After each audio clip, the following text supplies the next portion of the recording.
Além de recuperar a economia arrasada durante os 4 anos de governo protofascista ou mesmo nazista de Bolsonaro, Lula tem pela frente a difícil tarefa de desbolsonarizar o Brasil. O que isso significa? Eu já explico.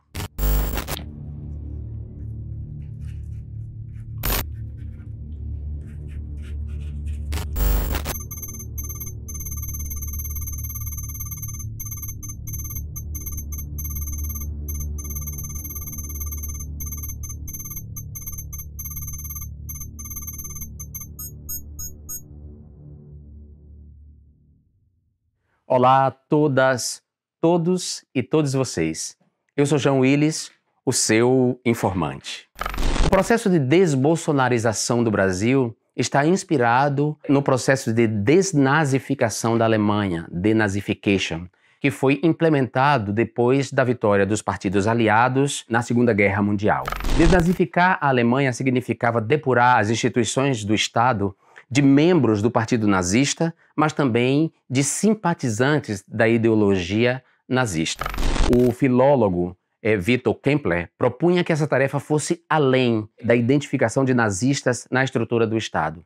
Mas essa tarefa tinha que incluir a própria língua, ou seja, recuperar palavras que a linguagem do Terceiro Reich deu outro significado, como por exemplo a palavra herói, que para os nazistas, heróis eram aqueles que perpetravam crimes em nomes do Terceiro Reich, sobretudo crimes contra minorias. O processo de desbolsonarização do Brasil também vai implicar identificar bolsonaristas na estrutura do Estado, claro, e substituí-los por pessoas comprometidas com a democracia, mas também fazer uma disputa linguística, uma disputa cultural. Por exemplo, a palavra patriota foi sequestrada pelos bolsonaristas e patriota passou a significar aquela pessoa que se veste de verde e amarelo e defende o fascismo. A palavra cristão também foi sequestrada pelo bolsonarismo. E cristão é todo aquele que defende, por exemplo, o fundamentalismo cristão e o uso de armas para combater inimigos.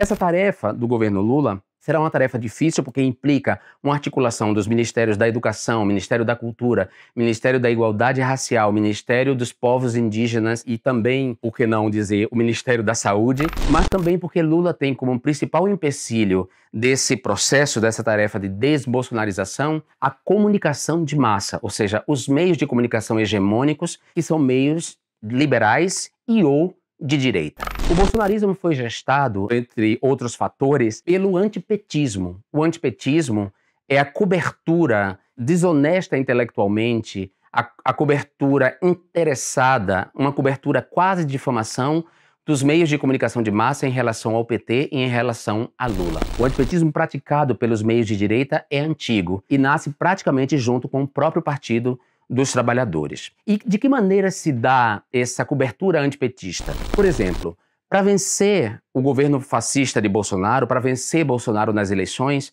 Lula teve que construir uma frente ampla democrática.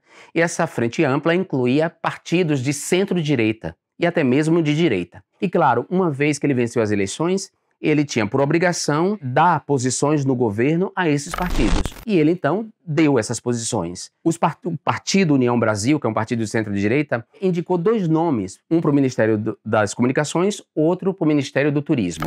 A imprensa não chama Juscelino Filho, que é o ministro das Comunicações e membro do Partido União Brasil, não chama Juscelino Filho pelo nome, mas sim de ministro de Lula. E também não chama Daniela Carneiro, que é do União Brasil do Rio de Janeiro, de Daniela Carneiro, chama de ministra de Lula. Esses 2 ministros têm uma vida anterior à Frente Ampla. Os 2 ministros têm uma vida política anterior à Frente Ampla. E, portanto, todos os atos ilícitos ou envolvimento com corrupção que eles tenham cometido antes não é de responsabilidade de Lula. Mas quando os jornais esquecem o nome dos ministros e os chamam ministros de Lula, o jornal quer jogar na conta de Lula, quer jogar na imagem de Lula a responsabilidade pelos delitos ou pelas infrações ou pela corrupção cometida por esses 2 ministros que não são do Partido dos Trabalhadores. Então, essa é a grande encruzilhada. Desbolsonarizar o Brasil implica em enfrentar a desinformação. Não só a desinformação perpetrada nas redes sociais, nas mídias sociais, pela extrema-direita, mas também a desinformação perpetrada pelos meios massivos, que sim produzem desinformação. Deveriam ter um compromisso com a democracia, mas produzem desinformação. E esse desafio de desbolsonarizar não é só do governo Lula, mas é também meu, seu e de todos nós que estamos a favor da democracia. Eu sou João Willis, o seu informante.